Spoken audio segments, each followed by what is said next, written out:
around in Carolina? Well, we'll see if we can find the answers to those questions and a lot of others as we get you ready for another week of fantasy football and NFL football. It is our week 4 preview coming up right here on Fantasy Football Fever, which starts any second now.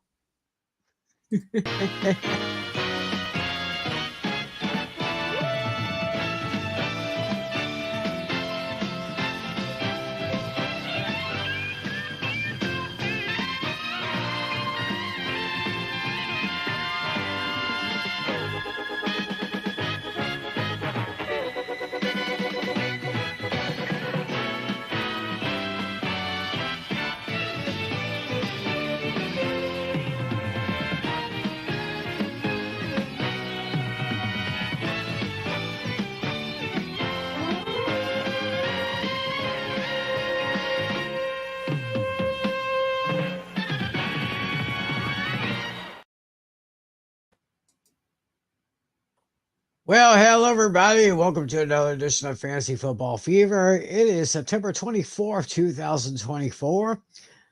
Wherever, whenever, and however you're watching, thanks for making this part of your week. And before I begin, I do want to apologize for Jayden Daniels. I called him Jayden Williams. I guess I'm getting him confused with Caleb Williams, who, of course, is the rookie running back for the Chicago Bears.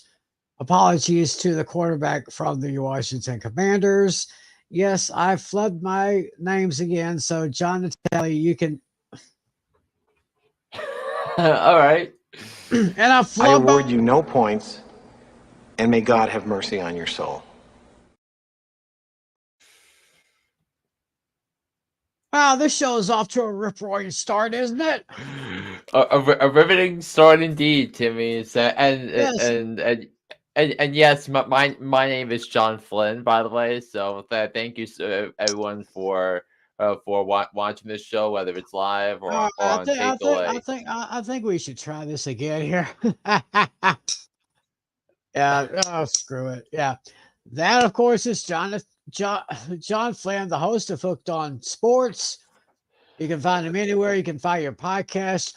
Our commissioner, John Natale, is having a few not really communications, connection problems with his internet, but he will be along for the ride as soon as he can get on here. And boy, a crazy week 3 in the NFL, Flynn, I got to tell you. It's so crazy. We're just 3 weeks into the league, and I guess they say the usual line is after 4 or 5 weeks, you'll really know which direction your team is going. So I guess with that being said, let's do our look back at week 3 last week in the NFL. If I can just press this little button on my laptop here. The Thursday night game. It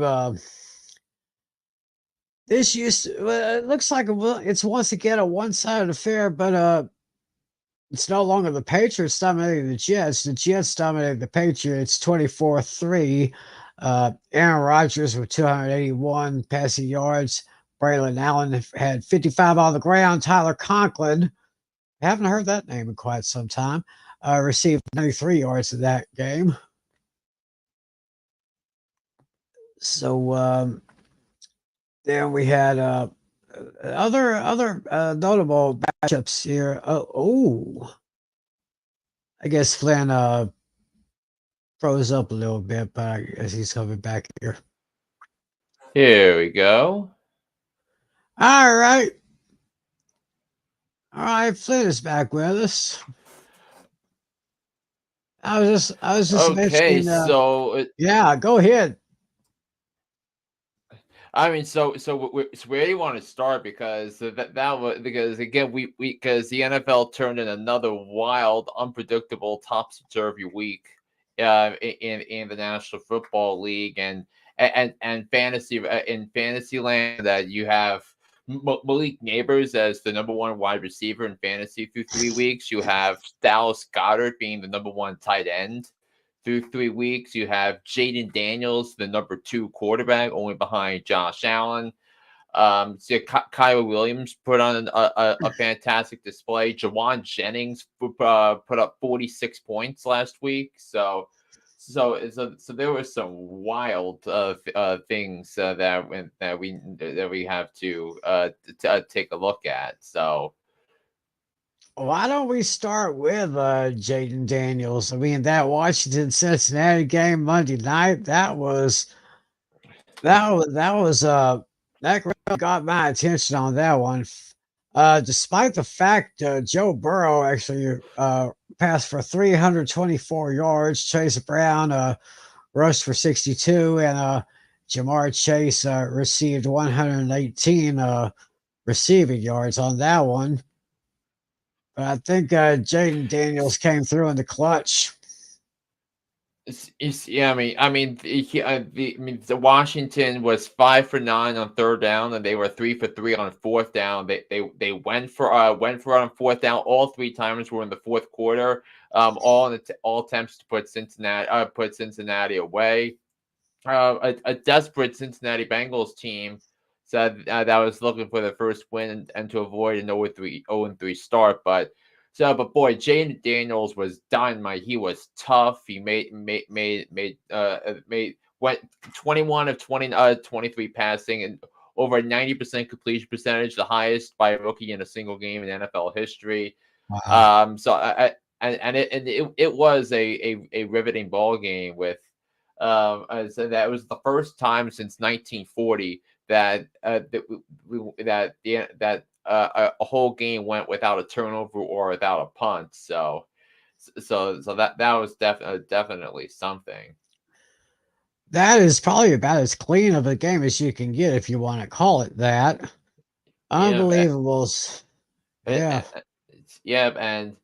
And I think we might as well start by breaking down a little bit of the Washington and Cincinnati game, and there were a lot of different things that you could take a look at. So I'm looking at the starting with some of the notable snap counts from the week.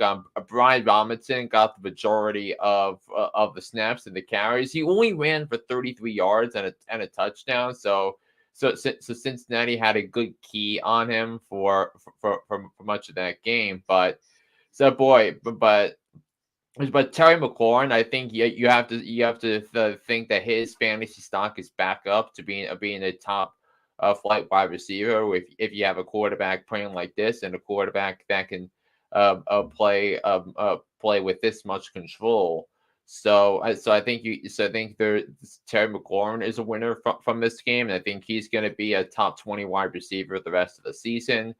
So also Luke McCaffrey got 44 receiving yards as well, and Zach Ertz had 5 catches for 38 yards. So Ertz turned in 8.8 points performance, which was around where he was projected. And even Austin Eckler got a touchdown as well. So that handcuffed running back situation in Washington. So both turned in good performances for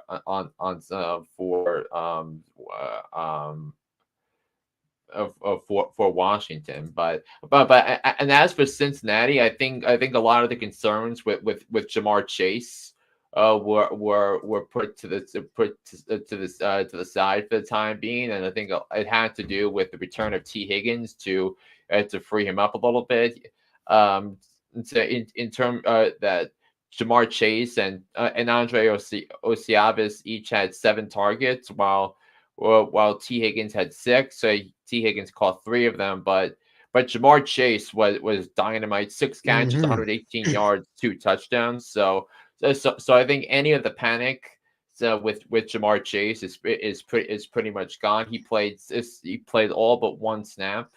So I think that's a really good sign. Also, Mike Gesicki had 4 catches for 47 yards. So definitely a dip from the 9 catch performance he had the week before in Kansas City. So I would think you would be encouraged by that. But Cincinnati's defense has big time issues. I think they have they have issues covering tight ends. They had issues to really stopping the run when it matters the most. So I think if you're looking at someone like Chuba Hubbard to start a running back, I think that could be a really good play here. That's a little something to consider right there. I'm looking at the first game from last Thursday night, when the New York Jets, behind Aaron Rodgers' 281 rushing yards, they just totally clobbered the New England Patriots 24-3. Yeah, that was. Yeah. I mean that was a dominant performance. And I went through some of the of how lopsided that really was the other night. So the Jets held the ball for 40 minutes, giving that defense a much needed rest. 27 first downs, 400 to 11. Outgained the Patriots 400 to 139. Let's see, 267 passing yards to 61. So that's how dominant that was. Yeah, Patriots just fell flat there. Hey, let's talk about your Giants and that nice receiver, Malik Nabers, helping out the Giants to a 21-15 win in Cleveland against the Browns.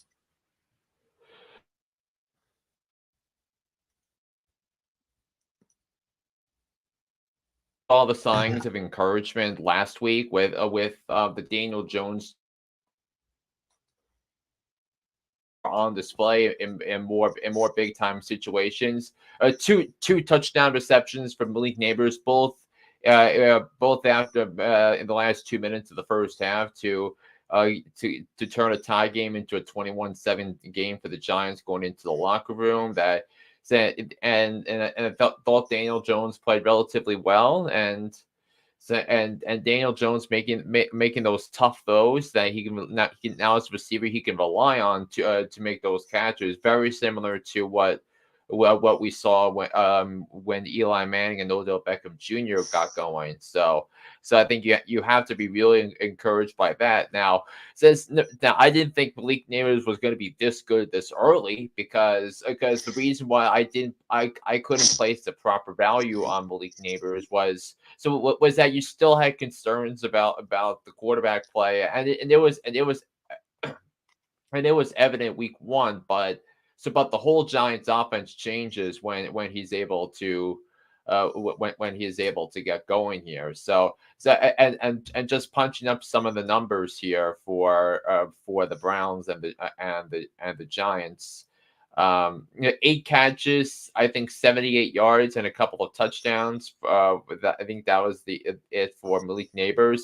Devin Singletary turned in another strong performance, 16 5 yards, a touchdown and 4 receptions for 43 yards. Wan'Dale Robinson put up 13 points with 7 fantasy points with 7 receptions and 61 yards. So I thought that was really encouraging. But I think on the flip side, if you're the Cleveland Browns, I think you really need to evaluate some things. And I think there comes to be the point in time where you're probably going to have to drop Deshaun Watson from your fantasy teams because the offensive line is now banged up, and they lost their right guard, their right tackle, and their offense and the Giants elite pass rush with Brian Burns and Kayvon Thibodeau and Dexter Lawrence. That defensive line defense had 8 sacks. So the Giants defense / special teams and in my other league, I picked up the Giants defense 30 minutes before kickoff, and it gave me 15 points. Not bad. You're just mentioning maybe dropping Deshaun Watson. I'm looking at the next 3 games for Cleveland. They're at Las Vegas, at Washington, at Philadelphia, home against the Bengals, and home against the Ravens. It's yeah, and look, I think all those defenses are a little suspect, but I think what I think with Deshaun Watson is that I think that the main constant last year for the Browns was their offensive line. They were able to run the ball effectively, even though Nick Chubb only played a game and a half last season. But the offensive line did not look good against Dallas. They were a little bit better against Jacksonville, but then against the Giants, it was just a mess. And they've given up 16 sacks, which is the most in the NFL. And I think when you have a quarterback that's had problems and the off the field issues for Deshaun Watson have trickled into the in-game performances and behind and with that offensive line, I think the Raiders defense / special teams, I think, is a really good play here for the upcoming week. Interesting there. And I think we do have a question that we should look at that. We do. Riggs says this question: should I trade James Conner and Mike Evans for? I think that's Devon Achane. I have Justin Jefferson and AJ Brown, so I'm feeling good at receiver. I have Shakir, Higgins, Hopkins, and Judy as backups. He's in a 10-man PPR redraft league. Yeah, so that's a good question right away for John Natale, who comes in here. Hey, there's our commish. Yeah, having some connection problems. I went to my phone. I don't know what's going on with the link on the internet, but I'm here. Let's see. It says, should I trade James Conner and Mike Evans for Achane? I have Justin Jefferson and AJ Brown, so I'm feeling good at receiver. I have Shake. That's weird. Yeah, I'm an owner of both Conner and Jefferson. That's really interesting. I mean, personally, I'm comfortable keeping James Conner. He's been very solid, and he's a good pass catcher too. So, yeah, but I think he says it's a PPR league, so I think it depends. And I think you should keep James Conner because I think if you look.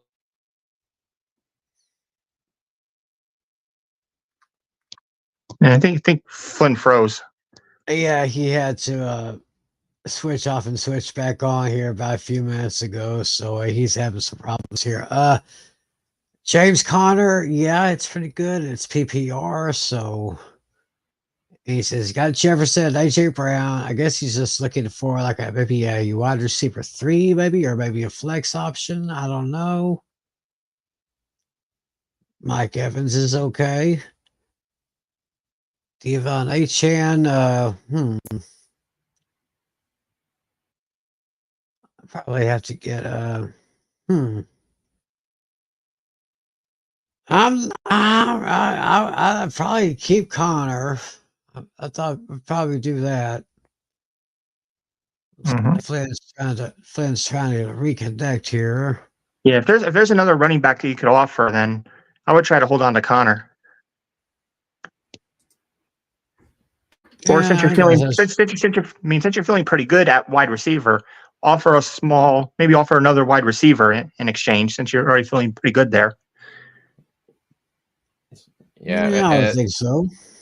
Yep, and I definitely think I would be on the boat with you as James Conner's value as a pass catcher.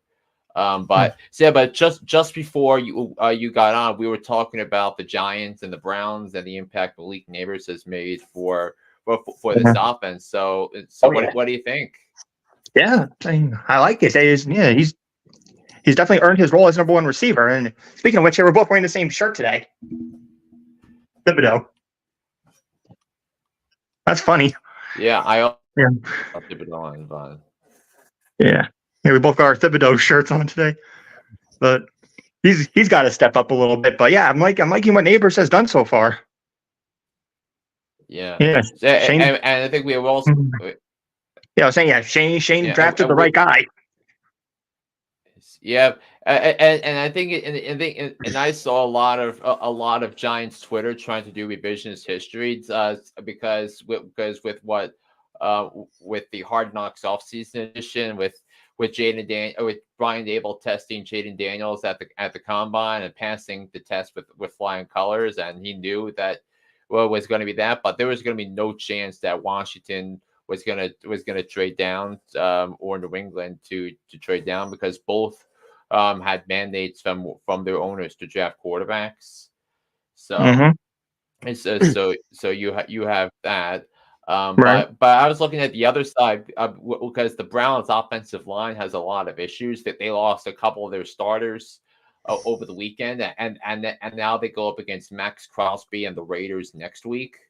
Oof. So I was saying that the Raiders defense / special teams might be a good play if you need a defense this week.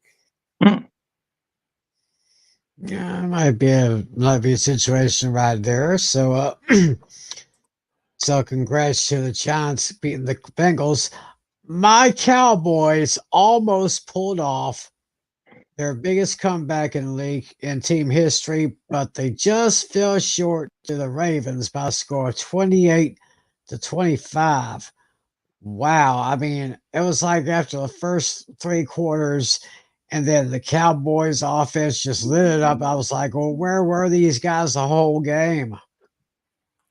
Yeah, it felt very similar to the Green Bay game in the playoffs last year, where they fell behind quickly, and then everyone padded their stats for that game. So so I think you have that, and what was it? It's 12 different players called a pass for Dallas on Sunday, led by Jake Ferguson, who had 11 targets and 6 receptions. So I think Dallas was really relying on Jake Ferguson, and Jake Ferguson's got a favorable matchup against the Giants on Thursday night.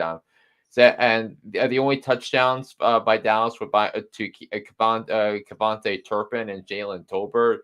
But the running game couldn't do anything. And Dak Prescott just had to throw downfield, so which definitely helped in fantasy because I think he scored like 27 or so points. Yeah, he did, going 28-51 for 379 yards, 2 touchdowns, no interceptions, and I could have sworn that last offensive possession that the Cowboys had when they were trying to get within field goal range. I mean, I could swear that was usually the time where Dak Prescott would throw an interception, and that would be the ball game right there. So I think you definitely have that to definitely look at. But on the flip side with the Ravens, and boy, that was an I took it personally performance for Derrick Henry at 25 carries, 151 yards, 2 touchdowns. Whew, that was pretty something. Yeah, that was amazing right there. Let me see if I can get the team and the total Ravens as far as rushing. Yeah, and the Ravens as a team ran for 274 yards. 151 for Derrick Henry, 87 for Lamar Jackson, a touchdown, and Justice Hill for 33 yards. 274 yards, man. That's and only 51 total rushing yards for the Cowboys. Can't run the ball. They can't stop the run. Yeah, and the Ravens only threw the ball 15 times, and they gave up no sacks. Yeah, Lamar Jackson could not be touched in that one. Staying in Houston, it looks like Houston. Yeah, what's up? And I was saying it was going back to the offseason where the Cowboys had a perfect opportunity to replace Tony Pollard with Derrick Henry, but instead he tried to play hot potato with the contract extensions, and if they got the extensions done before free agency started, they would have been able to restructure the salary cap it for this year to give Derrick Henry a contract, but that just did not happen. So you could stick that where the sun don't. I also want to go through other games that took place on Sunday. The Steelers took down the Chargers 20-10. So so the Steelers, for somehow, some way, are 3-0. So taking a look at the at the Steelers, and Najee Harris took the majority of the carries, 18 carries for 70 yards. So I think you think Najee Harris might be RB1 for the time being for the Steelers. So that running back handcuff with Harris and Warren, I think Harris is going to be the go-to guy for the time being. On that one. Elsewhere, George Pickens has 5 receptions, 57 yards. Pat Freiermuth, 4 receptions, 33 yards. Calvin Austin III, 4 for 95 yards, including a touchdown as well. And Justin Fields had a rushing touchdown and 245 yards passing in the victory. So. Meanwhile, as for the Chargers, they're banged up. Their stud right tackle Joe Alt is hurt and is not playing this week against the Chiefs. And Justin Herbert had to leave the game because of an injury, and his status for Sunday is up in the air. But there was not much going on to write home about from a Chargers perspective. J.K. Dobbins only was held to just 44 yards rushing after being the top running back in fantasy the first 2 weeks, and Quentin Johnston caught the only touchdown for the Chargers. So I think you still look at that. How about let's go to the Colts and the Bears. That was an interesting game. The Bears won 21-16. In that one, we look at Jonathan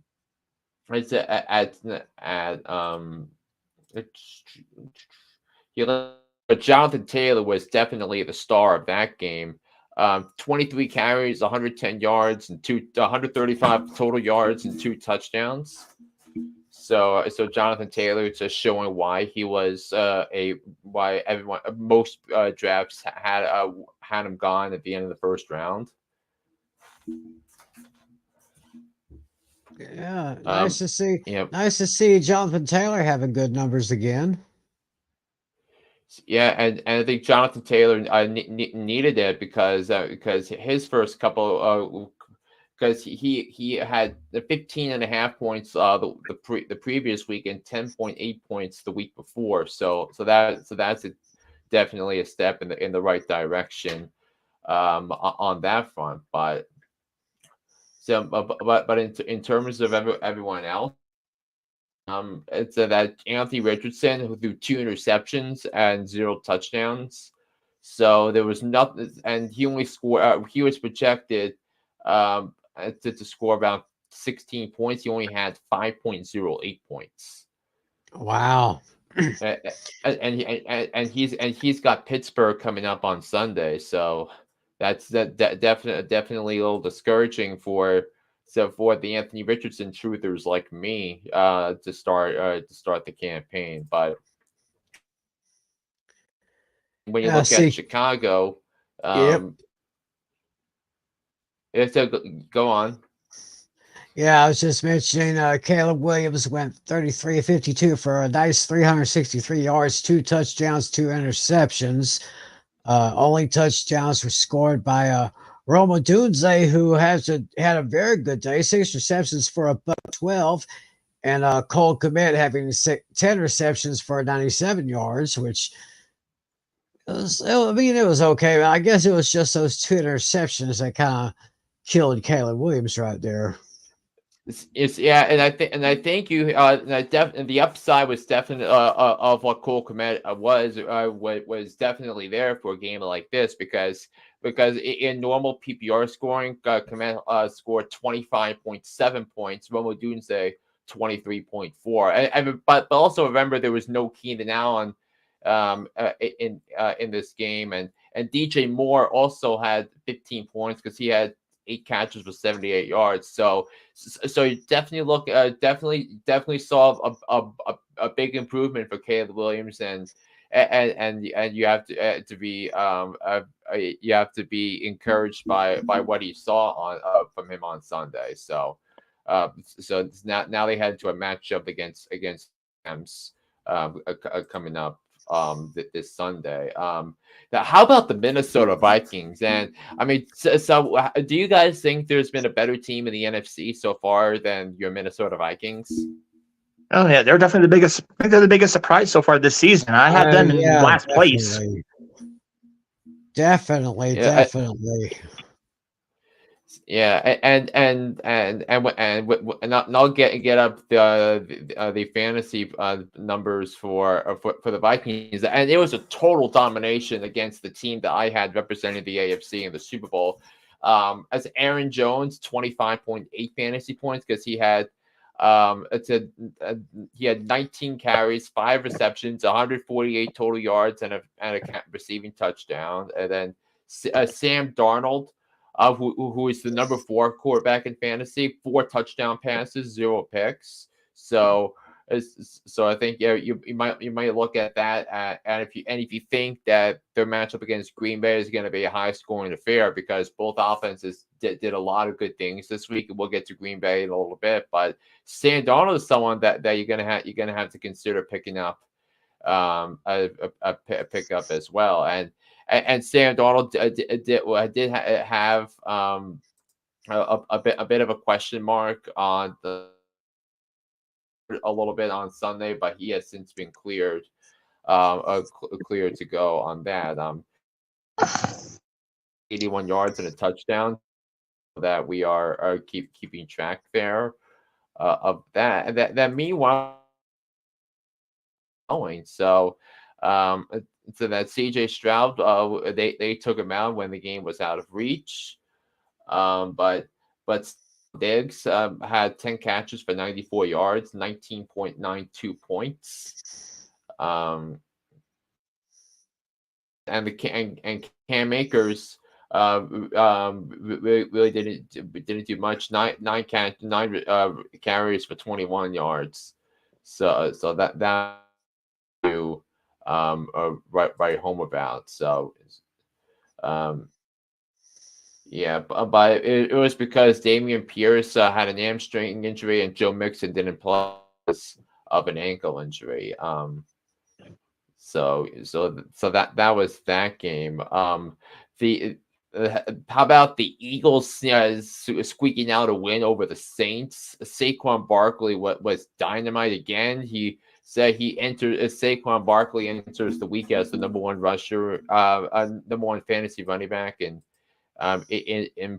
football, with 17 carries, 147 yards, and 2 touchdowns, including a 65-yard touchdown in the fourth quarter and the game-winning touchdown with about a minute to go. So he racked out 33.6 points, and now they're going up against the Bucs team that's ranked 29th against fantasy running backs this season. So definitely worth monitoring on that front. Elsewhere, Dallas Goedert is now the number 1 tight end in fantasy.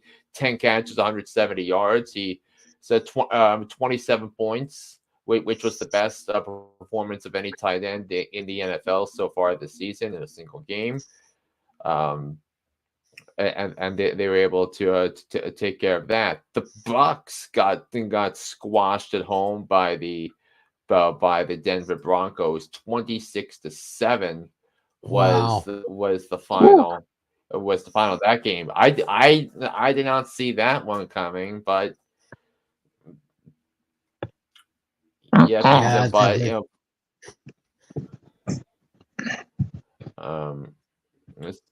Yeah, so look, punching up some of the numbers on that one. Bo Nix, 216 yards, no touchdowns, no picks.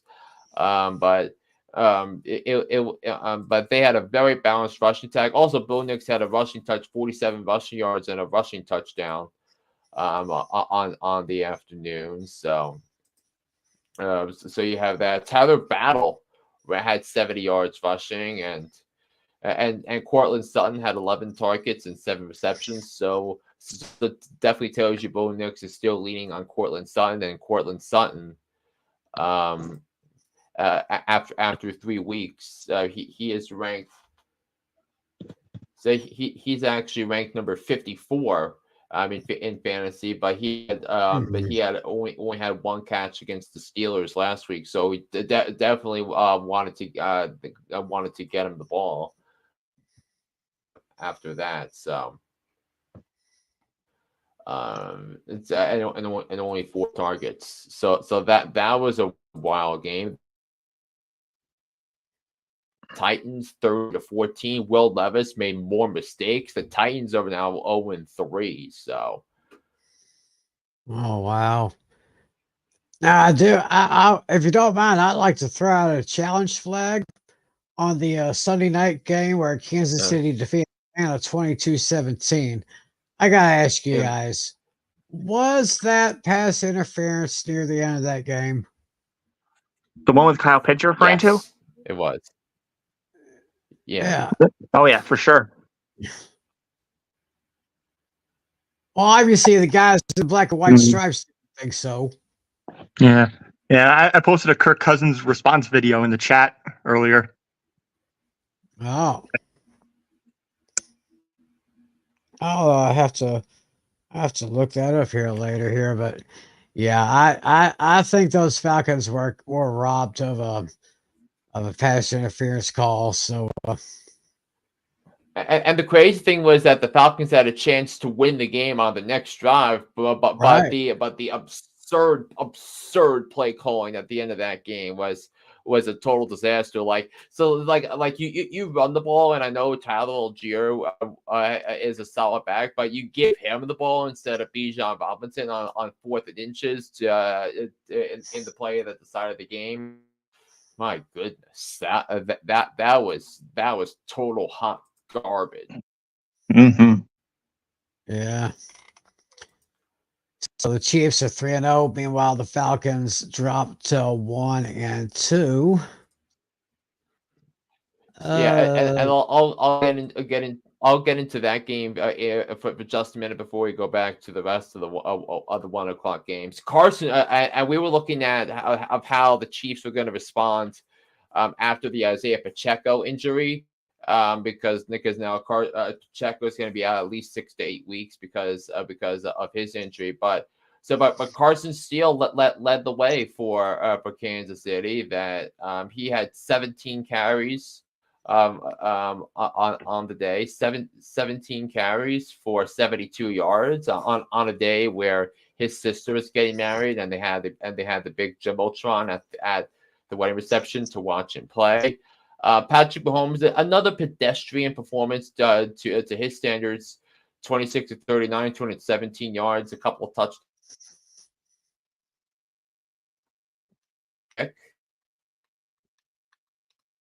And another interception by Justin Simmons against Kansas City, but this was a Rashee Rice special, really, for fantasy. 12 catches, 110 yards, and a touchdown. Yeah. On the day, so that seems like Flynn's having some connection issues now.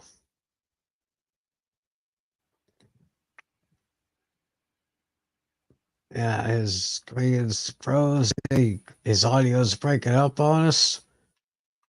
Oh, if you don't mind, I'd like to get this question in here from Daniel Goedert. Do y'all read chat? Well, guess what, Daniel? We just did. Thanks for watching, buddy. If you got any fancy questions, you just shoot them out to us, and we'll see if we can try to answer them best we can. Thanks for watching. Looks like Flynn's going to try to reconnect here somehow. I think he was talking about the.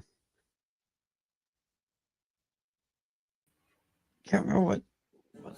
I can't remember what gave me so. Yeah. What's up, Lucas? Hey, there's LC. LC, yeah, as you're going to see just a few minutes from now, he nipped me in our fantasy match, but we'll be getting to that here a little bit later. What's up, LC? I'll see you tomorrow night for oh yes, the Pan Game Pick'ems. That's Wednesday nights, 10 p.m. Eastern, 9 p.m. Central on the A Pizzle 90 channel. That's APIZZLE90. So yeah, I'll be ready for that, LC. And if Alex is watching, yeah, I'll be there too. So check us out then. So what game were we talking about before we had the issues with Flynn here? I think he was just talking about I can't remember. Was he talking about the? I don't know, but how about the Rams over the MASH unit that is the 49ers? Whew, that was a crazy upset. Man, I would have thought that with all those injuries that the 49ers had, I think I still thought that they were going to be okay, but right, they come back from a double 14. I mean, like they were ahead 14-7 at halftime, and then the Rams come back and win 24-27. Give it to the Rams. I mean, let me get you guys' opinion on this. I know they have their injuries, but was this a bad game or could it be a bad sign for the Niners? It was just a bad game. So once Kittle gets back, and then I think they'll be fine. And McCaffrey. All right. What do you think, Fred?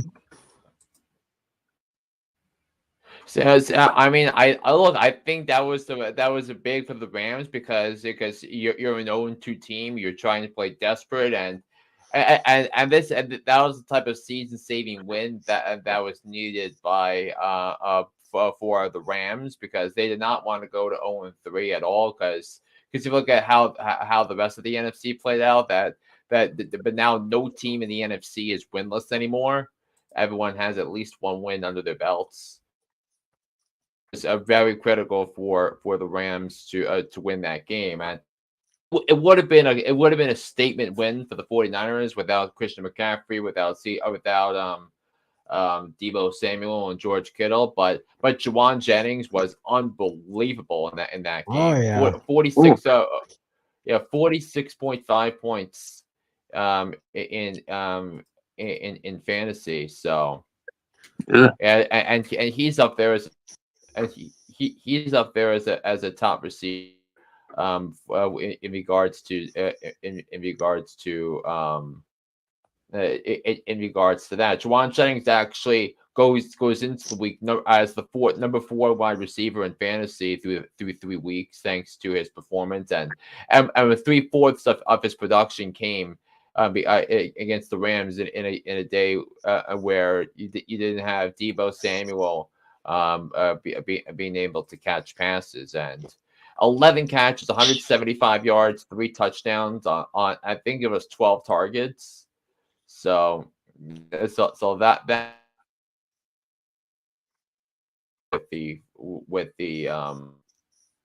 with San Francisco in that football game. Looking at the other side here, I mean, not bad for Kyren Williams. 24 carries, 89 yards, 2 touchdowns. So, well, it was bothering him. I guess it wasn't bothering him that much. And it was 2-2 at will with 4 receptions for 93 yards. And Kyren Williams got 2 rushing touchdowns and he got a receiving touchdown. So, big day for him. So I'd say hold on to Kyren Williams if you can. And speaking Yeah, and of, Kyren Williams and Kyren Williams also had a receiving touchdown too. So he had 3 touchdowns on the day. not bad for Mr. Kyren Williams. And it looks like we've got another question here from Sebastian. He says, trade Drake London, Tank Dell, and Jonathan Brooks for David Montgomery and Marvin Harrison Jr. He's in a full PPR league. I actually like that. I kind of like that one. That's a bit spicy. Yeah, I mean, Jonathan Brooks isn't playing right now. There remains to be seen if he'll be activated week 5. Who knows? I mean, Tank Dell right now is wide receiver 2 at best on that team, even though he's probably really a 3. Yeah, Drake London is decent, but you definitely have a fantastic option with Marvin Harrison, assuming you're on the receiving end of that. I absolutely love it. Yeah. I think that's a very tasty option right there. So I guess we said go for it. It's but also in Drake last 2 weeks he's had 6 receptions and a receiving touchdown. So I think after, because I think that there's definitely some connection and chemistry that's forming between Kirk Cousins and Drake London, and the first time that Drake London has really been a big time threat in fantasy. So you definitely, I definitely would keep Drake London as well here. All right. Well, those are our opinions right there. Hopefully kind of help you out there, Sebastian. Thank you for the question, and thank you for watching us. Spread the word to your friends about this show. Let's see. What other games have we not talked about yet? Let's see. How about Detroit over Arizona, 20-13? Speaking of David Montgomery, he did run for 105 yards. I'll say Brown didn't have a good day, but it was decent. He had a total of 75 yards in that particular game. Now, I was surprised it was a bit of a low-scoring game. I thought both teams were going to get a lot more points. Yeah, let's see here. Let's go to the box score on this one. Yeah, for the Lions, Jared Goff, 18-23 for $199 with 2 touchdowns, 1 interception. He was sacked twice for total loss of 13 yards there. Meanwhile, Kyler Murray went 21-34 for 207 yards with a touchdown and a pick. He was sacked once for a loss of only 7 yards right there. As I said, David Montgomery, 23 carries for $105 and a touchdown. Jahmyr Gibbs, he contributed with 6 carries for 83 yards. Kyler Murray was the leading rusher for the Cardinals with 45 yards on 5 carries. James Conner was limited to only 17 yards on 9 carries. Marvin Harrison Jr., 5 receptions, 64 yards and a touchdown. Mm-hmm. Amon-Ra St. Brown for the Lions had 7 receptions for 75 yards and a touchdown. Jahmyr Gibbs got himself a receiving touchdown as well. So, yeah, I kind of agree with you there, Natale. I thought this probably would have been maybe a higher scoring game than it was. Oh yeah. But I think the big story in this game is that both were big time. Had a lot of time upside, and they were drafted early. Both of them got hurt in this game. Jay McBride is in the concussion protocol, while Sam Laporta sprained an ankle. So that's definitely going to be something to monitor. I have Jay McBride in our league, and I have Sam Laporta in my other league. So I will need to monitor that. But if you're looking at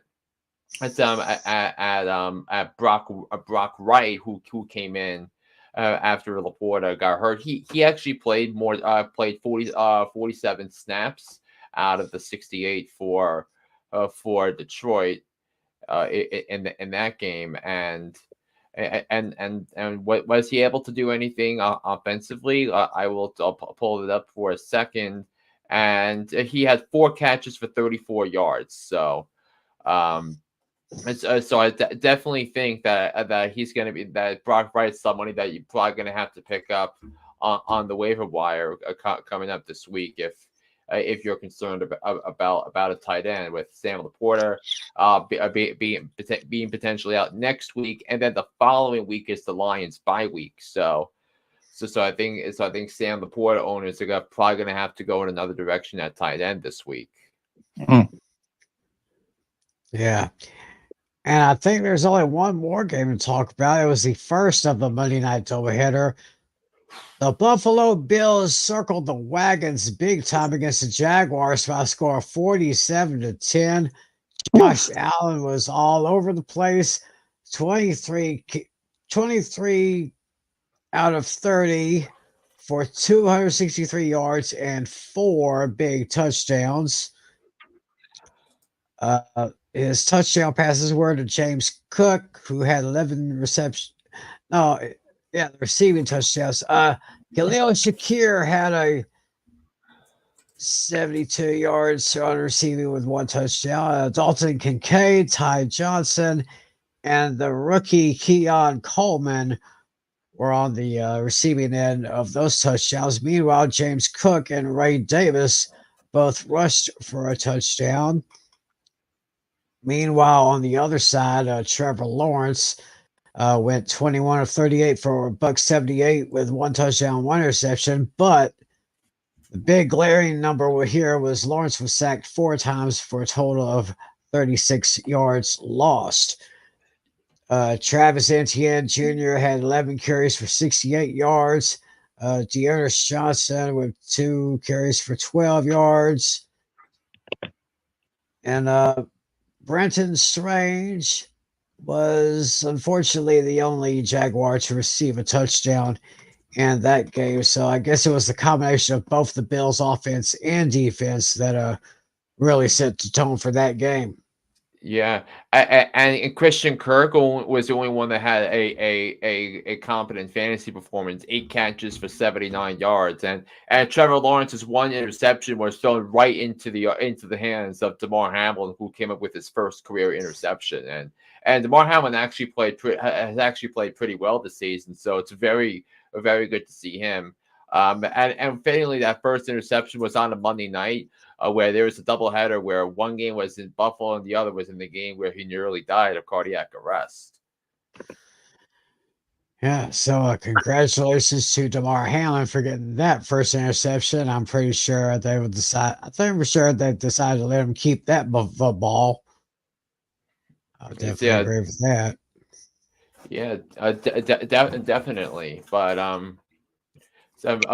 as we'll briefly touch on hot topic because we're about an hour into the show. So I think when we look at things, I think that the big takeaways are the Vikings are the best team in the NFC. The Bills look like a legit Super Bowl contender with what they're able to with what Josh Allen is able to do and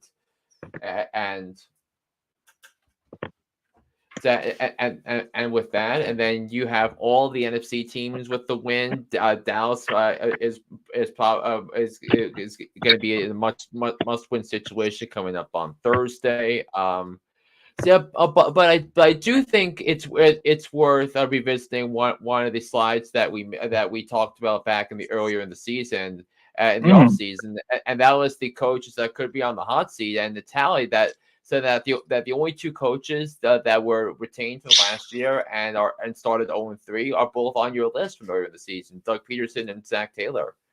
Right. Yeah. Yeah. I withdrew Kevin O'Connell, replaced him with Robert Saleh. Yeah, so I definitely think you you definitely did say that. So yeah, Yeah. and good thing for you, you did, because now the Vikings are 3-0, and then there was some questions a little too about Sean McDermott, but now the Bills are 3-0 as well, and they look like a team that can go to the Super Bowl. So Mm-hmm. so Yeah. so so, so I thought that was quite interesting to see on that front, but. So, but I think you still have the questions about Mike McCarthy, and if the Cowboys want to bring in Bill Belichick, and because I know the Cowboys, the Eagles, the Giants, and I think you got to put the Jaguars in the conversation, because Bill Belichick is going to inherit a quarterback that was once considered a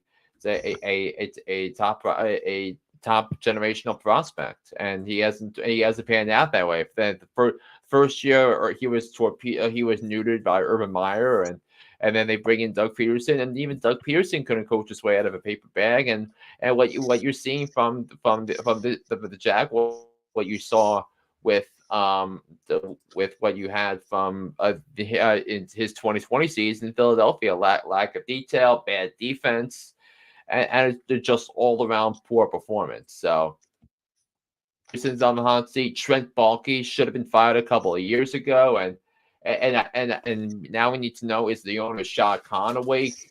Is he going to go back to Tanny with how to fix this disaster? Because the Jaguars look like a mess right now, and I was dead wrong about Jacksonville being a playoff team. So, Mm-hmm. oh boy. Yeah. So what other hot topics did you guys write down that are worth discussing? Yeah, I think Tim, you wrote down everything. Yeah, I pretty much has a few things here. Looks like the Raiders are going to keep Minshew Mania at QB1, which I know our friend Alex is going to be very happy about. Yeah, how did the Raiders get into Carolina? But granted, Tom Coughlin is a senior. It works in the front office as an advisor, and that felt like all those trap games of the Tom Coughlin era. Mm. So Uh, with the media patting them on the back, telling them how good they were, and then the next week, you see a desperate team, and look, we're down 21-7, and you can't even do things right. So yeah, seems like that. Looks like speaking of the Panthers, it looks like Adam Thielen is going to be going up on the injured reserve. I think he's out 6 to 8. I think the report said 6 to 8 weeks. Sounds about right yeah, for injured reserve players. Mm-hmm. Yeah, so unfortunately, for the next few weeks, I won't be able to do this here. Ooga chaka. Yeah, he's going to be sidelined for a while. So, but we wish him well. We wish him well. Steelers head coach Mike Tomlin said there's no need to tag Justin Fields as QB1, even though that was given to Russell Wilson. But as I mentioned on the other show that I do, Ben Roethlisberger himself, the future Hall of Famer, said even if Russell Wilson was 100%, dance with the one that brought you. So Justin Fields, he says go with Justin Fields, and I agree. Yeah, I'm totally with you, because I think you have to give Mike Tomlin. But I don't know if you can give Mike Tomlin credit yet, because he hasn't had to make that decision yet because of the Russell Wilson injury. But it should. But I hope it's pretty obvious to him that Justin Fields is the quarterback that gives Steelers the best chance to win, and so far the Steelers are 3-0. Yep. And I don't think anybody saw that coming. Mm-mm. No. So what else we got here? Ben shoot number one, Steelers, Dolphins. Dolphins head coach Mike McDaniel says there could be a possible change of quarterback. I mean, it's bad enough that Tua Tagovailoa is out with those concussion issues, but then this past week, Skylar Thompson may have suffered an injury right there. So who's left? Tyler Huntley. Yeah, he's from the practice squad. Bring him out from the practice squad. So, and it looks like the Dolphins here. Yeah, of course, the Dolphins had a big loss to Seattle. I didn't think we even talked about that game yet. Seattle and Miami. Seattle 24, Miami 3. See, I mean, Seattle has been unbelievable defensively, and very surprisingly. I mean, Mike McDonald has been a tremendous hire so far for the Seattle unit, and think that was one of the easiest bets of the week. So, but I think Zach Charbonnet was the one that had the majority of the carries, but looking at other things from that ball game, here you had that Geno Smith threw for 289 yards, a touchdown, and 2 picks. DK Metcalf 4 catches, 104 yards, and a touchdown.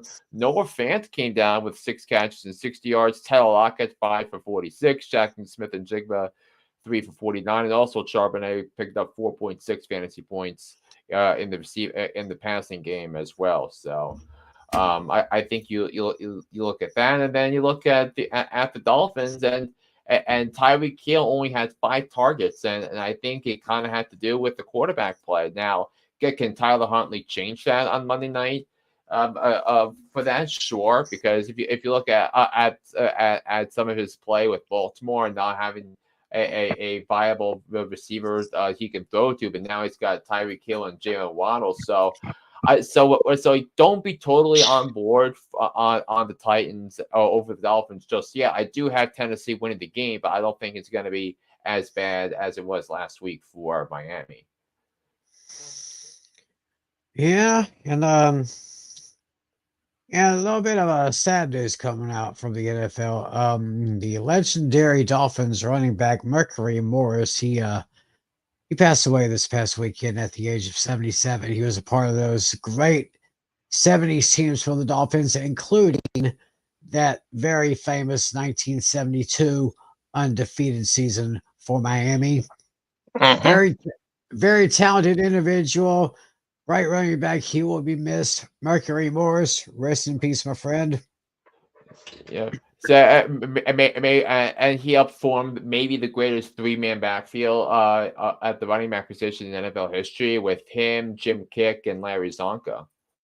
Mm-hmm. The Zonk, yeah. Man, he was that big fullback that the Dolphins had. I mean, he was like one of the most feared fullbacks because I don't think you wanted to go up against him face to face because he would just run you over like a steamroller. Yeah, and then Larry Zonka would later host American Gladiators for a couple of years. So yeah, he did very well there. Of course, I used to watch that show every weekend, every Saturday night. Mm-hmm. That was a fun show. Yeah, because it used to run on the ESPN Classic channel for many years, but ESPN got rid of that. Mm-hmm. But I mean, why don't we say let's take a look now? Let's finally take a look at some at our fantasy matchup from this past weekend and this week we go, and we are going to start with your matchup. I believe it's your matchup, and it is. So Natale, you improved to 2-1 defeated of. If we can get that up here. Here we go. 134. Take us through it, Natale. Yeah, that was Just like I did. Just like I brought up a couple weeks ago. I figured that picking up Zach Charbonnet would be a good idea, and so far it's worked wonders. But but then I might have to do some serious thinking. So next week I might have to do some serious thinking because possibly Kenneth Walker could potentially come back. But probably the only bad part was right when I decided to start Bowers, he decided to have a bad game. Yeah, he's trying to play the hot hand when the NFL is week-to-week product, which is not a terrible idea, but it doesn't always work that way. Yeah, and then Christian Kirk finally picks a day to come through, but it didn't matter because I almost played this mistake free pretty much. Yeah, although I might have problems with Tyreek Hill, but we'll see. Yeah, Tyreek Hill, I think is good. I warned you against drafting Tyreek Hill. Yeah, but I wouldn't bench him just yet. I'm gonna wait it out and see how he does with Huntley. Yeah. So meanwhile, I'm playing it cool right now. So meanwhile, Putnam only got Cole Kmet as fantasy performers. Everyone else turned out and there was if he did start Khalil Shakir, it would have been closer, but it would not have been able to do the trick. Right. Yeah. So for the next tab to load up here, but I just want to look at this. So I think yes, and you also I have to consider Jonathan Brooks as well because I know there's been a lot of chatter going on over there in regards to him. Yeah, he won't be ready until at least week 5. He's not eligible yet. Yeah, so that's what I thought. So meanwhile, I believe let's go to Lucas and Tim's matchup where Lucas was able to eke out a 4.5 point win for his first win of the season. Yeah, I really needed to have Brian Robinson Jr. to have a big day. He was projected at 14, but he only got me 10.7. Aaron Rodgers did well for me. He was projected at 15.5, got me 21.04. Chuba Hubbard, I got some good points from him. Garrett Wilson kind of underperformed just slightly. EJ Speed for Indianapolis got me 12 points. Got 19 points for the Jets defense special teams. Cameron Dicker gave me 4. That was such an easy start, though. With the Jets defense. Oh yeah, against New England.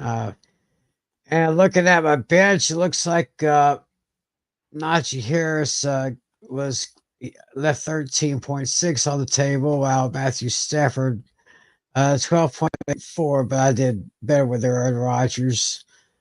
Meanwhile, Lucas got big points from, of course, Jonathan Taylor, 26.5. Got 19.5 from Amon-Ra St. Brown. Mark Andrews got a zippity-doo-dah. And I don't think Mark Andrews got. Yeah, I think he got one target, but I think that was it. I think they may have to put out an APB, but it seems like Isaiah is most likely their top tight end. Yep. Yeah, and he hasn't even done much the past couple weeks. Yeah, they've read that. Looking at Lucas's bench, he left 21 points on the bench from David Montgomery and 17.32 for Caleb Williams. So actually, Caleb Williams actually scored more than Jared Goff did. Interesting. Okay, let's go to let's take a look at your matchup here, Flynn. You took down Casey 147.98 to 122.6. Yeah, that one was interesting for a little while.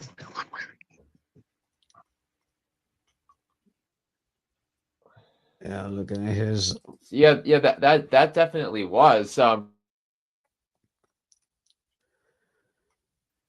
Man, Saquon was a beast. Can you see it now? Oh, Yeah, so 33.6 points. Okay, is 25-8 the from connection good? Jamar Chase. I guess your connection may be a little bit jumpy, but we can hear you here and there. Yeah. Look in here. But I think it was it was Jamar Chase's performance that really put this one to a comfortable win here. Mm-hmm. No huge points left on the bench, except Jayden Daniels with 28.06 and DeAndre Hopkins with 17.3, Devin Singletary with 18.8. But with that, Flynn remains 3-0 in the league so far. Next one, let's go to you pick So one. because I know there are two. Yeah, so which one pops up on the tab I'm about to share here. So let's go to Dino and Adam because Adam's now 0-3. So he got nothing out. He got 1 point. He got 1.2 points out of Jameson Williams, and he got 16.38 points. So got underperformance from Patrick Mahomes. So and the thing was that Dino was projected to win by a lot. So but he only won by 9 points, and that's thanks to Joe Burrow's performance late. So. Uh-huh. Yeah, so now Adam is 0-3, and Dave and looking at but David was this close to starting 3-0, which would have been a big tidal wave in our league, but that did not happen. Did not change his tight end. So yeah, and Andrew was able to win despite getting nothing from Jake Elliott, despite getting only 3 points from Zamir White and getting 0.9 points out of Gus Edwards. Ugh. That was a very ugly win. Yeah, I noticed. Noticed I didn't take anything from Puka. He still got Puka Nakua on his starting roster, so he needs to do something about that here pretty soon. Yeah, but Andrew needs to clean up this roster a little bit also. Very shaky.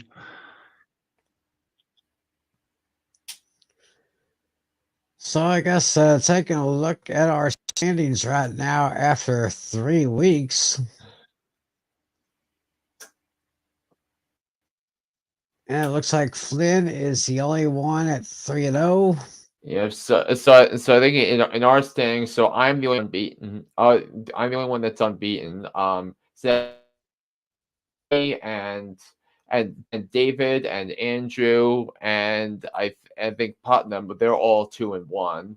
Adam is 0-3, and the rest of the league, Tim, Lucas, Casey, and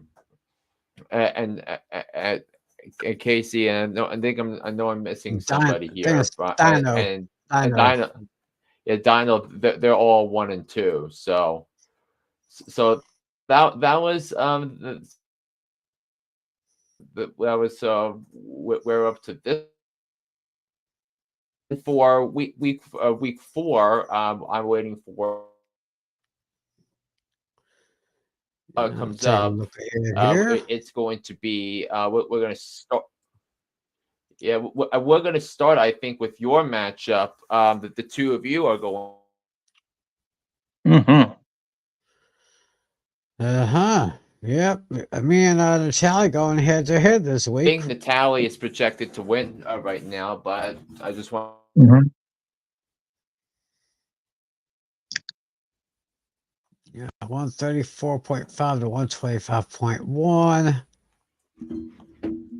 Yeah, I made a slight change this week. So as of right now, I'm planning to start Zach Moss. And if I'm not mistaken, I believe if I will click on my team, I do have a waiver. I have a pending waiver move. Let me click on that here. Yes, looks like I am going to be add Justin Fields and drop Matthew Stafford. Ooh, I think I like that.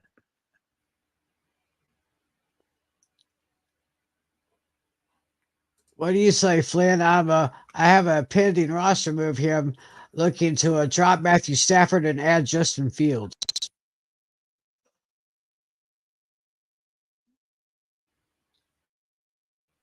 I think he's let's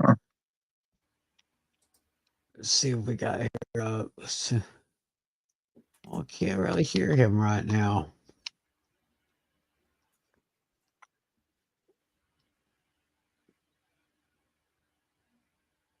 It's like he's you there, Flynn? I mean, we can see. Yeah, I'm there. And there he goes. Oh, okay.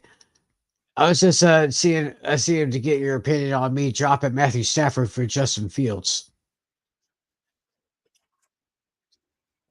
I think there's definitely some value there, because I think you look at Justin Fields in terms of his rushing ability. Mm-hmm. Yeah, I think I had him last season, if I'm not mistaken. Yeah. Yeah, it looks like we got before we move on, we got a few questions that just came up over the last couple of minutes. K Vlog says David Montgomery, Brian Robinson Jr., Calvin Ridley for Kyren Williams and AJ Brown.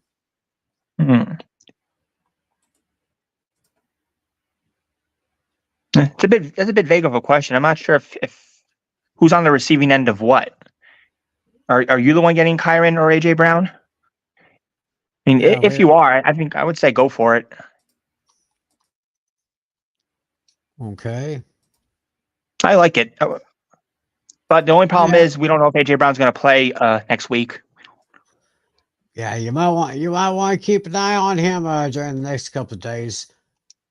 I have another one, Adrian. I'm in an 8-man PPR. I have Kyren Williams, Jameer Gibbs, David Achan, Mason. I have CD but lost Cup to injury. I traded Jameer and Rashid Shaheed for Jamar Chase. Having Jordan Mason kind of scares me because of McCaffrey, but who knows injuries. Yeah. I mean, I think you're fine right now, because with McCaffrey being placed on IR, that just it basically starts the return window all over again. It's not a pause since he was officially put on IR week 2. That means he's not eligible until 2, 3, 4, 5, until at least week 6. So you're fine with Mason for a couple more weeks. And who knows if McCaffrey's going to come back in time. Right, exactly. So I'd say you're pretty good with Jordan Mason there, Adrian. Thanks for your question. Thanks for watching. Oh, we have one more here. Let me see if I can get that one up here. Oh, actually got a couple more. Here's one more here.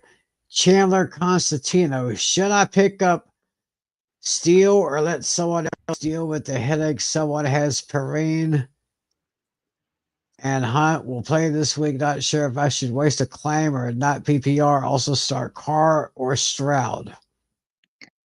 Yeah, I wouldn't worry about Carson Steele right now. It's too small of a sample size. It's hard to judge after one game. But you probably need to see more from him first before deciding what to do. As far as the quarterbacks, I think the safer bet is CJ Stroud. Agreed. I think Stroud's just slightly better than Carr. Of course, Carr, had kind of a bad week last week, but I digress. So let's see here. Hillside has a question here. Is Devon Achane worth a start without a decent quarterback? I would say so because Ooh, I think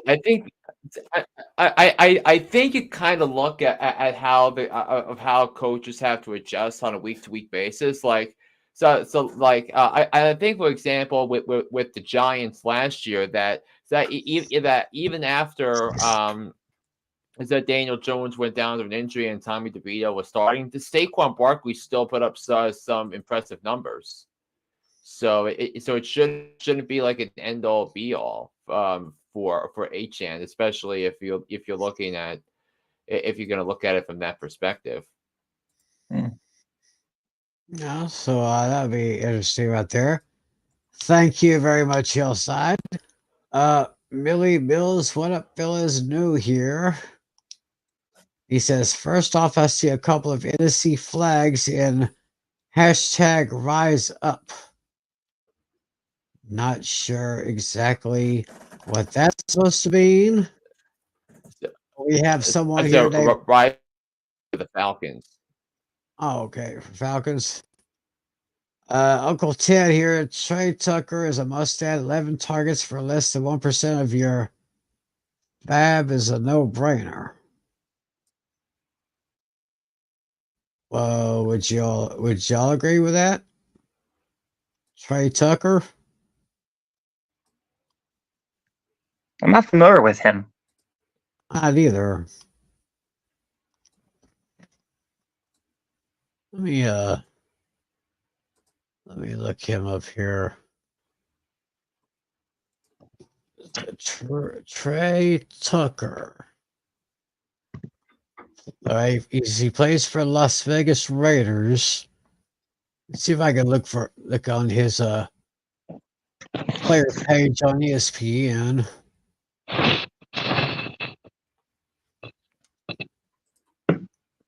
Let's see here. So far for the season, he has 11 receptions, 14 targets for 131 yards, 11.9 average yards per catch, 1 touchdown.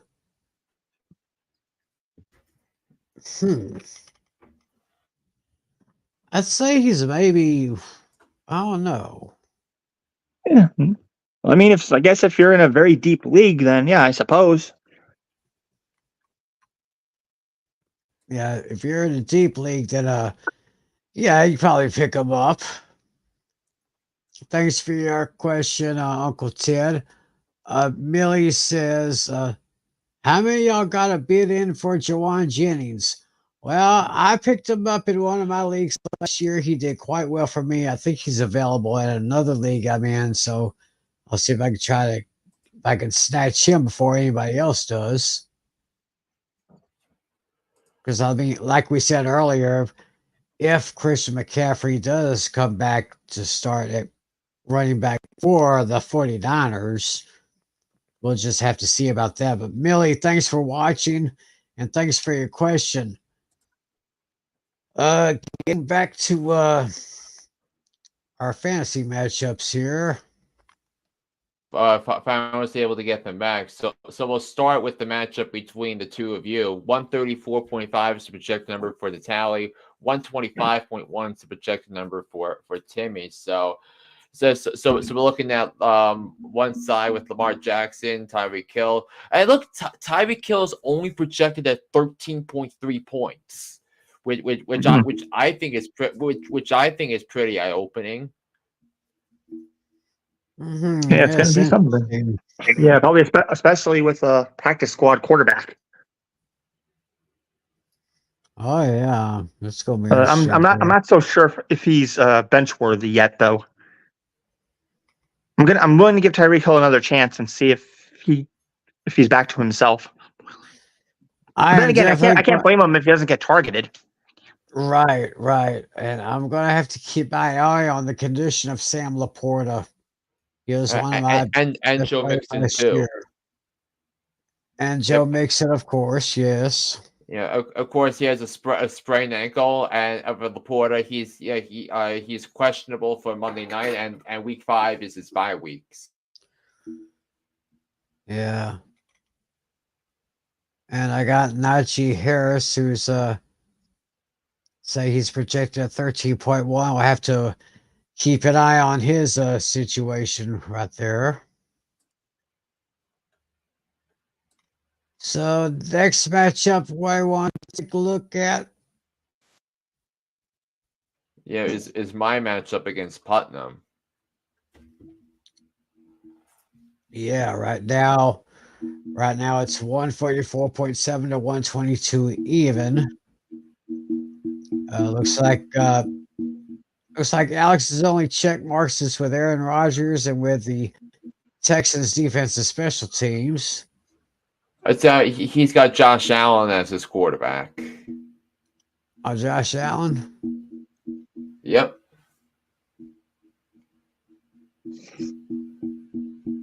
I think this is I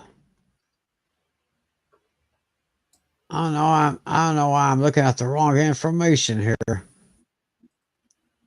Yeah.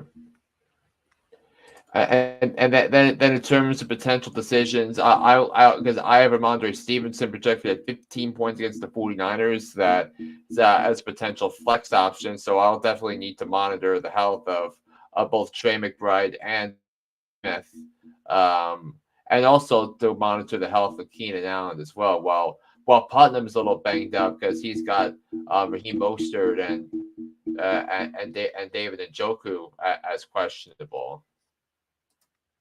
So on that one, Yeah. and then other matchups, Lucas and Adam. Lucas is projected at 121.9. With Jonathan Taylor looking to have DJ Morris as flex. That's really strong, and then Adam is projected only 112.7, and his only advantages are for Patrick Mahomes and the Dolphins defense. So, and Dolphins defense is actually going to be a good matchup because especially because Will Levis is so turnover prone. For Casey and David, David is projected at 119.0. Casey's at 134.8. So it looks like that David's we're gonna have to get to David that he needs to make a change to his wide receivers, but he's looking at Casey's looking at Breece Hall, Chris Godwin, who I actually had. Chris Godwin's had back-to-back excellent weeks. Malik Nabers, that's an interesting matchup against Dallas. So something you want to look at. And then the last matchup, you got Dino and Andrew, 128.5 right now for Dino and 115.3 for Andrew. So it's that he's gonna need to consider trading one of his quarterbacks because it's clogging up his bench. Right. And week number 4 in the NFL. So before we get into our starts and sits, my starts and sits and the picks for week 4 in the NFL. So I'll give you an opportunity to ask your tough trivia questions. Okay. Yes, my friends, it's time to challenge your NFL knowledge once again. It is time once again for tough trivia. So here is my question.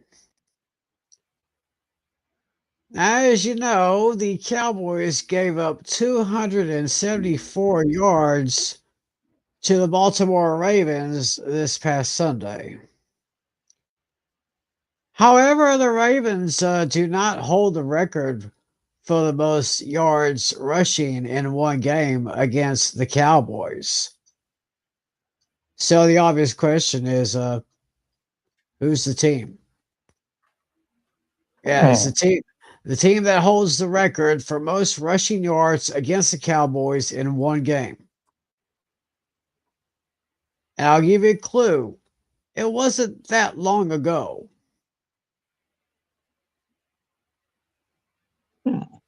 Interesting. Something to think about there. I do have a couple teams in my mind. All right. And Natale and Flynn, didn't you say you had a question of your own? Yep. All right.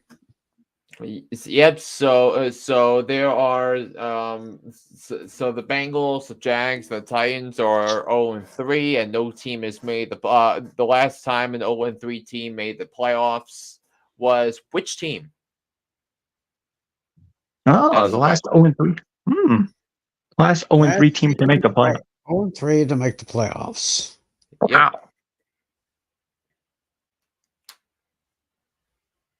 So that's where we are at right now. While you're thinking of that, I'll because I have a stud and sleep for week number 4 in the National Football League. My fantasy dud for week 4 in the NFL is got to be Anthony Richardson of the Indianapolis Colts. And look, the Colts are going up in a home matchup against the Pittsburgh Steelers coming up on Sunday. And Anthony Richardson is but he can obviously run, but he is very, very prone to mistakes. He threw a couple of interceptions against the Bears on Sunday. So I think, so definitely think, with all the different looks the Steelers are going to give, I think it's going to be a really bad matchup in those events. So my fantasy sleeper for week 4 in the NFL has got to be Alan Lazard, wide receiver of the Jets. They're going up against the Broncos, and it's likely that Patrick Surtain is going to be covering Garrett Wilson most of the day, and I think it opens up a lot of opportunities for Alan Lazard and Aaron Rodgers to utilize their connection that translated from Green Bay into last week's matchup. So I think that's a really good matchup that you shouldn't sleep on. And my fantasy stud for week 4 in the NFL, my must start of the week, it's got to be Brandon Cooks of the Dallas Cowboys. And look, the Giants are banged up with injuries in their secondary. The secondary has been one of the weak points to start the season. And both Dory Jackson and Drew Phillips are probably not going to go. The Giants should be getting Nick McClelland back from injury for Thursday, but given that Dallas is going to have to be relying on the pass after not getting anything going on the ground against Baltimore's rush defense and Zeke Elliott being past his prime, I think you're gonna look for somebody. And I think with Deontay Banks covering CeeDee Lamb, I think Brandon Cooks is going to have a monster day. 10 catches, 100. I think 10 catches. I think he's going to have 100 yards receiving. I think he's going to have a touchdown. So my start of the week is Brandon Cooks to the Dallas Cowboys. Very nice. Interesting call there. Interesting call indeed. Well, ladies and gentlemen, we're going into our week 4 picks, but before we do that, so far we go through last week. The straight up winners picks for me, I went 9-7 straight up, 10-6 against the spread. Natale and Flynn both tied with 8-8 straight up. Meanwhile, Natale went 11-5 against the spread, while Flynn went 5-11. So far after 3 weeks, I have the lead straight up wins 30-18. Natale is 29-19. Flynn is 26-22. Meanwhile, against the spread, Natale has the lead 28-19-1. I'm behind him with 25-22-1. And Flynn with 20-27-1. Yeah, I'm actually shocked that I went 11-5 that week. I was expecting a lot worse. It's I think because I think you picked the Commanders with the points. You picked the Panthers with the points. So that definitely helped. Okay. So let us go into the week 4 action in the NFL starting on Thursday Night Football Prime Video. And look who it just happens to be. It's the New York Giants against the Dallas Cowboys over at MetLife. The Cowboys are picked by 5 in this one. And wow. I know I picked my boys, but I guess you guys are thinking that this will be another tough test for your Giants. Flynn, let me start with you on this one. Yes, yeah, because I think that this has to be like a get right game for Dallas, and I like some of the psychology of the NFL, like teams coming off a loss tend to bounce back the following week, and the Giants are coming off a win, so they might come back down to earth, but I just think this has got to be the get right game for Dallas, because after this they have games against the Steelers, the Lions, the 49ers in succession, and then Atlanta, then Philadelphia, and Houston. So they have a tough stretch of football coming up after this week. So they really need to get this victory. So I think Dallas has been the better team, and I think they with the better quarterback and the better group of receivers. I just mentioned Brandon Cooks. I think he's going to have a monster day. So I think this screams 35-24 Dallas. And Sally, you've got the Cowboys winning this one 28-21. Yeah, it's basically all the history. The Giants haven't beaten them in years. I was tempted to make it my lock of the week, but this week I didn't. I don't have a lock. Interesting. So I honestly wanted. I was tempted to make it my lock of the week, but I didn't. So we're going with the Cowboys to win and cover. We are also going with the Saints to win and cover against the Falcons. The Falcons are at home, and they are picked up by 1.5 points. So we all got the Saints. I think the Saints can come. I think they got a good comeback game here, and I think against a shaky Falcons defense, I think New Orleans will take care of it. But I think the thing is that the Saints were allowed 460 yards of defense and only had 217 yards of offense, and they only lost by 3 points. So if that balances out and Derek Carr doesn't turn the ball over, the Saints are going to win this game. Mm-hmm. All right, next we got the Bengals and the Panthers. Another one of those cat games. It's in Carolina. Cincinnati is picked by 4.5. Natale and Flynn, they're both having the Bengals to win this one. Natale has he's taking the Bengals with the win. He's taking the Panthers with the points. Yeah, both of these teams are off to a rough start. So, yeah, I think this is almost a pick-em, essentially. And Flynn is picking the Bengals straight up to win and cover. Meanwhile, yes, upside of the.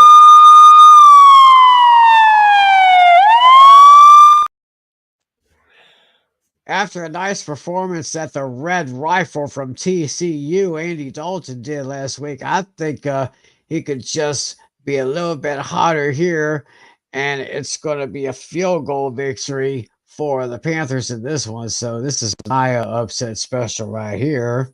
And Ted, didn't you say this was your garbage game of the week? I don't remember. I have to check let me check the chat really quick. Yeah, I thought you did say that.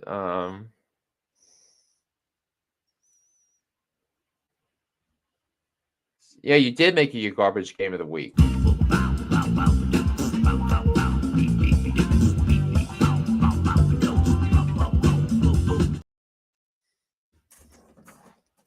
Okay.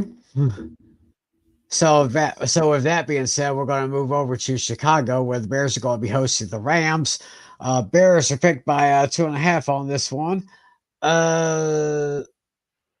Flynn and I are both taking the Rams to win and cover. Meanwhile, Natale is picking the Bears over the Rams. This sounds like an upset special, isn't it? No, the Bears. No, it's a 2.5 point spread, so no upset special here. Okay. Yeah, this was a coin flip game for me. So it was just I just when in doubt, pick the home team. That's what I did. It's and this was a coin flip game for me too. And when it doubt, pick the team with the better coach and the better quarterback. Right. So Flynn and I are with the Rams. Natale is going with the Bears. Always an interesting NFC North matchup here when Minnesota travels to Green Bay to take on the Packers. Green Bay is picked by 2.5. Natale and I are both picking the Packers to win at home. Flynn is actually taking the Vikings in a pretty good way over the Packers. So yeah, I mean the Vikings look like the most complete team in the NFC. I mean because they looking at Brian Flores' defense, it is unbelievable. They've been flying around. They got 5 sacks on on the Texans last week, including 3 from Jonathan Grenard, who came over to the Vikings in the offseason from Houston. So it's again a little bit of revenge there. All right. Now we go to another divisional matchup from the AFC South. The Jaguars heading into Houston, take on the Texans. Houston at home, 6-point favorites. We are all in agreement that the Texans will take this one. In fact, I am so sure of the Texans winning this one because I've made the Houston Texans my lock of the week.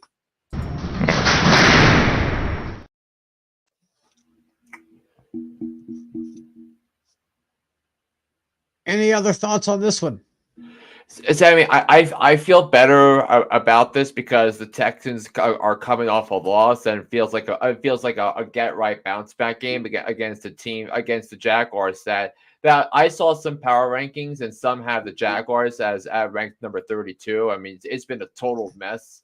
And defensively, it's not good as well. And Jacksonville coming off a short week too, so I think that's a problem among itself. So, all right.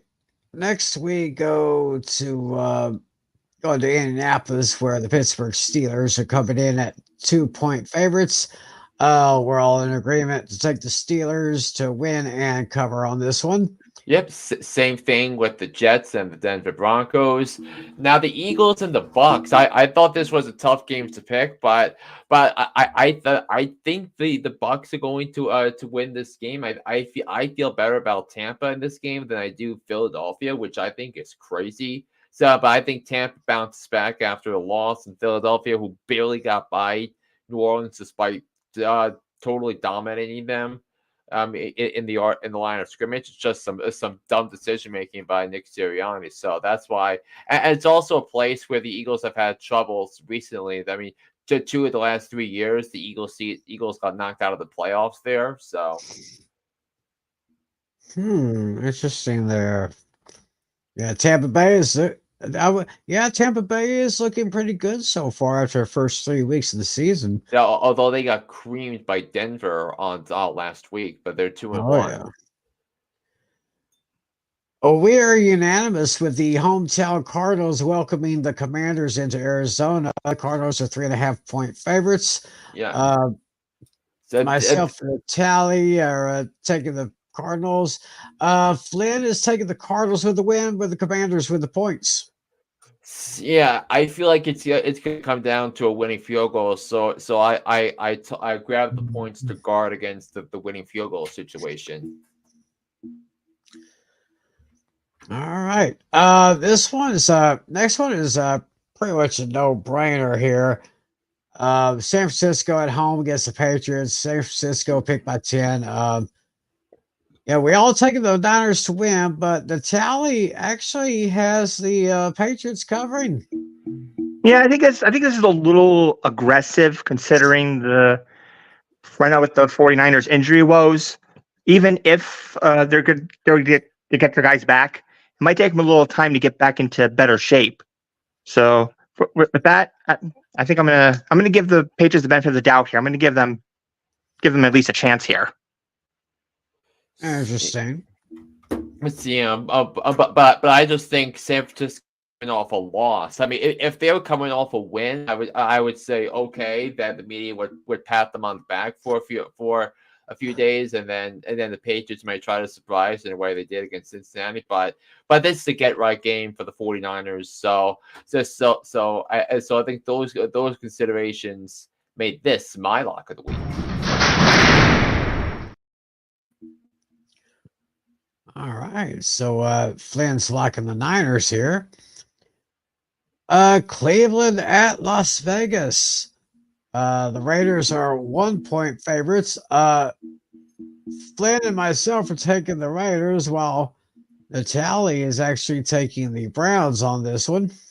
Yeah, this was another one that I had trouble with, and this was another like coin flip game for me. So I'm just like, yeah, I'll just go with the Browns. I'm like, yeah, why not? Yeah, I thought this was the toughest game of the week for me to pick, but I just think Christian Wilkins and Max Crosby licking their chops against Cleveland's offensive line to Deshaun Watson. I just think it's going to be a problem. So I never thought I'd say this, but I mean I did say it about 7 days ago, but I think the Raiders are going to win this game, bounce back from the loss to the Panthers. And based on the score, this looks like your garbage game of the week. I mean it looks like it, but it's not. But that's not my official garbage game. So that'll come in a little bit. But since that's revealed now, you know what it's going to be. But so we got the Chargers and the Chiefs. I know where you're going now. Okay. Yeah, we all agree on the Chiefs to win, although Tim is taking the Chargers with the points, but I couldn't pick the Chargers because Joe Alt is hurt and Justin Herbert's going to be compromised, and I think the Chargers are a different team with and without Justin Herbert, so I got that. Sunday Night Football, the Ravens and the Bills. It's going to be a tremendous game. I'm going with Buffalo to win the game. I just think Josh Allen's going to be the best player on the field on Sunday night, so I'm hence going to pick Buffalo to win a thrilling game, while Tim and Natale are going to take the Baltimore Ravens. Now my garbage game of the week is right here.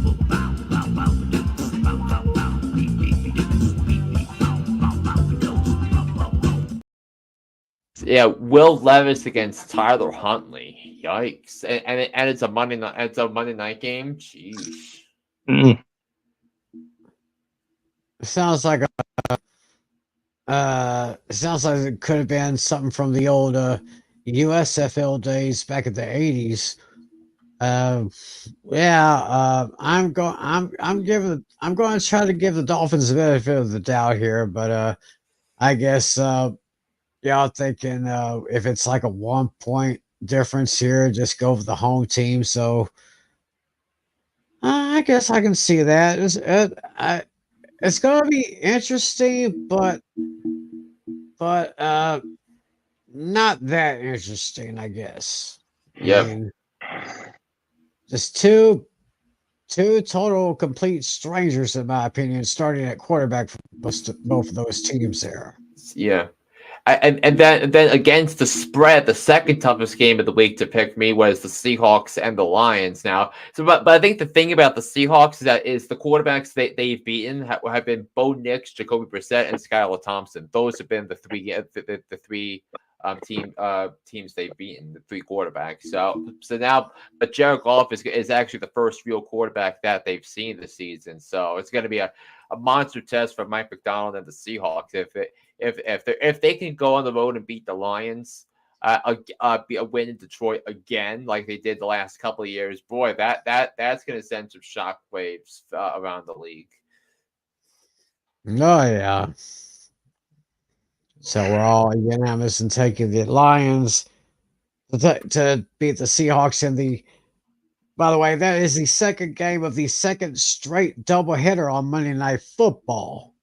Mm-hmm. Yeah. Which I think, in my opinion, is absolutely unnecessary. Yeah. So, I mean, if you take a look at with the Bills Jaguars, then everyone turned their attention to Washington Cincinnati. So I think there was a bit of a safety net there. I think you're going to have a similar thing coming up this weekend. So if the Monday night game was like that, I guess I'd probably be down for that, and all of my eyes would be on the Seahawks and the Detroit Lions. Well, I suppose so. Yeah, so before we answer the trivia questions, we still have another batch of questions that came in the comments. So let's answer them. Yes, Jason Ortiz. Will you trade McBride and Sutton for Stevenson and Pittman? My backup tight end is Fergie. Of course, he's probably referring to Jake Ferguson from the Cowboys. Trey McBride. Trey McBride and Courtland Sutton. I guess he's referring to Ramondre Stevenson and Michael Pittman. Yeah. Yeah, this one's a bit ugly. I mean, Stevenson and Pittman are both struggling pretty bad. I mean, McBride has been fine. Sutton's been, he's been okay. I don't know. I don't like this one. Yeah, I mean, if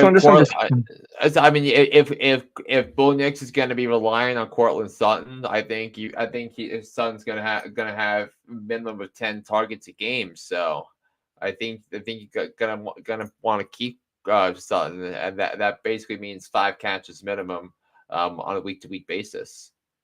So I definitely would keep that. But I think you would say that Trey McBride is banged up with the concussion. So I think that's going to be something that they're monitoring.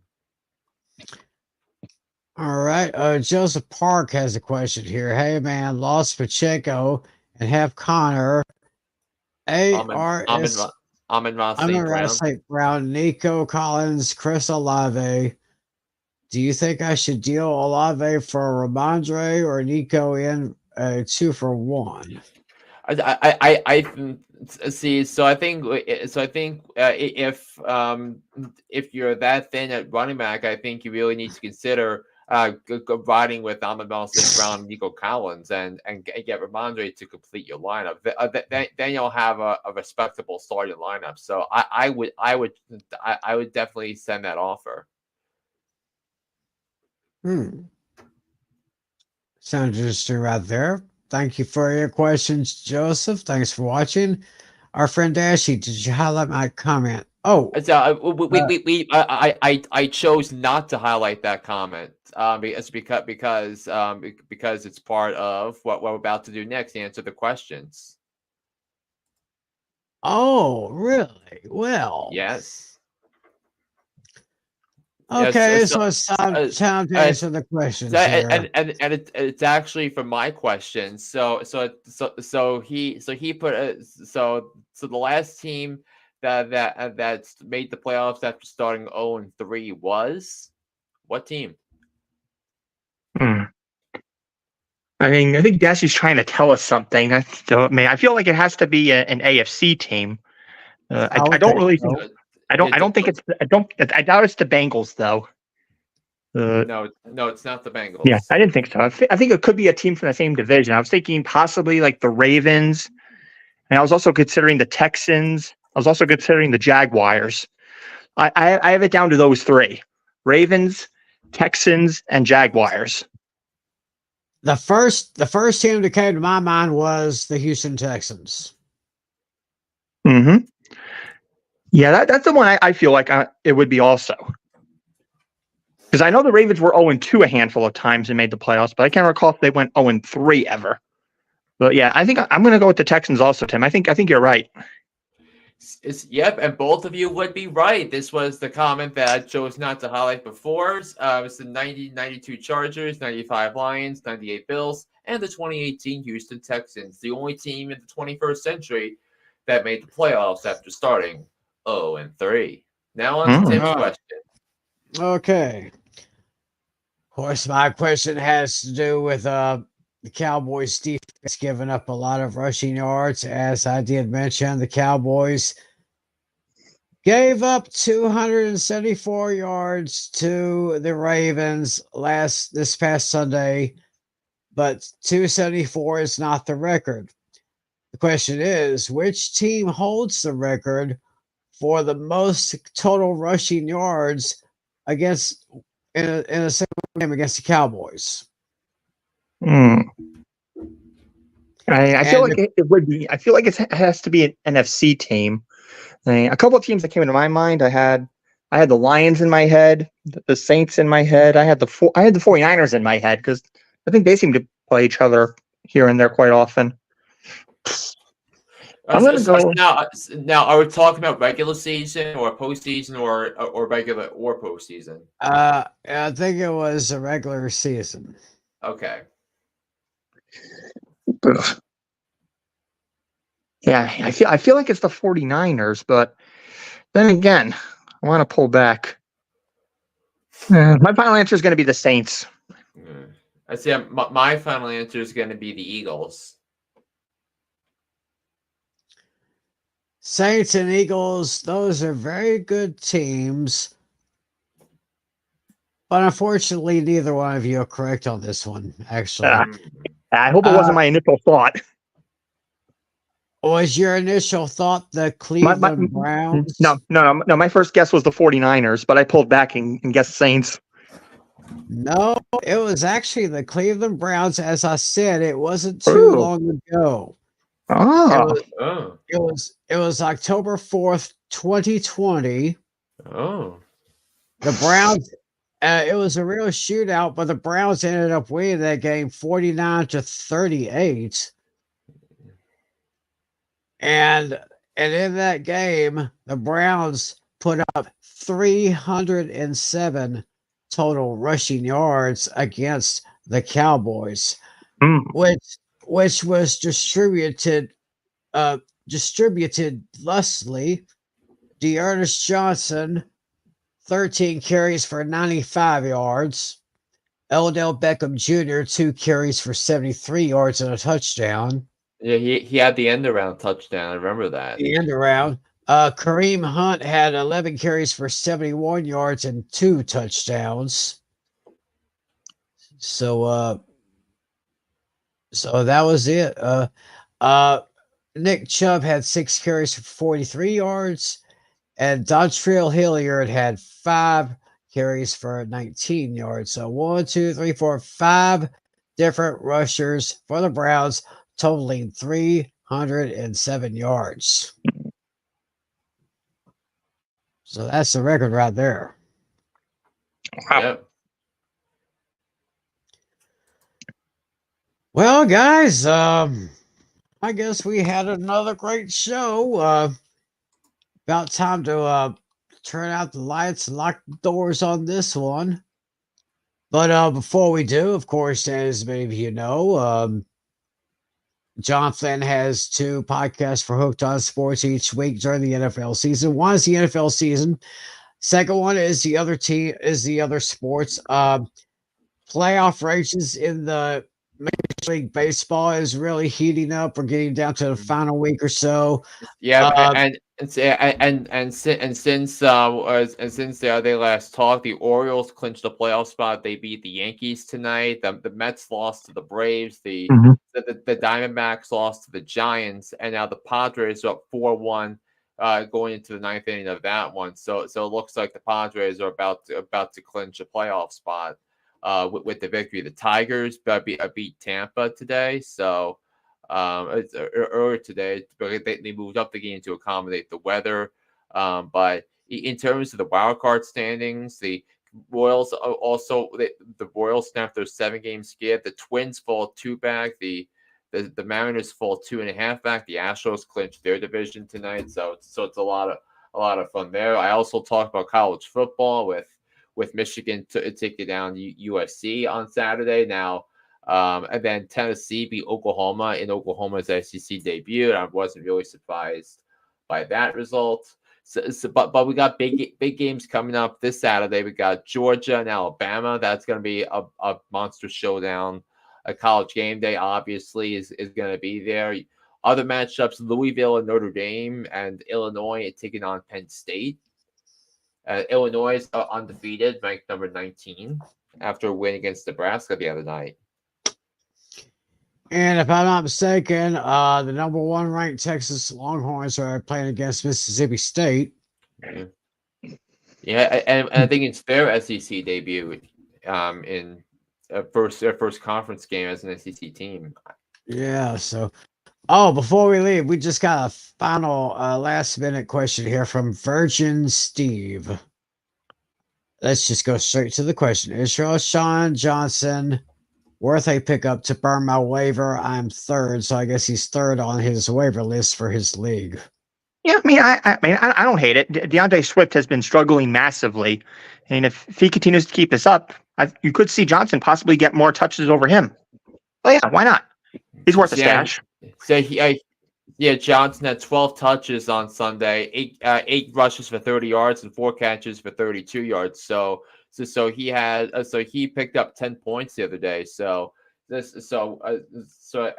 Rams could be an intriguing play there in terms because they're playing the Rams on Sunday. All right. Well, thank you for your question, Steve. Thanks to everybody who put in questions. Thanks to everybody watching. Dashy, Joseph, Jason, Virgin Steve, everybody else. Y'all spread the word. Tell us about us. If you like this show, hit the subscribe button down below. Hit the thumbs up so you'll know when our next podcast is available. Well, of course, it's available every Tuesday, 10 Eastern, 9 Central. In the meantime, John Flynn has his Hooked on Sports shows 2 times a week. Of course, I am joining Alex and Lucas for the Pain and Game Pick'em show on the APIZZLE 90 channel, APIZZLE 90, 10 Eastern, 9 Central every Wednesday. So, guys, great show. Yeah, definitely. And looks like our teams are going to be kicking off week 4 with Thursday Night Football, Cowboys versus Giants. So, be interesting to see. So, thank you, Flynn. Thank you, Timmy, and thank you, John. Yeah, of course.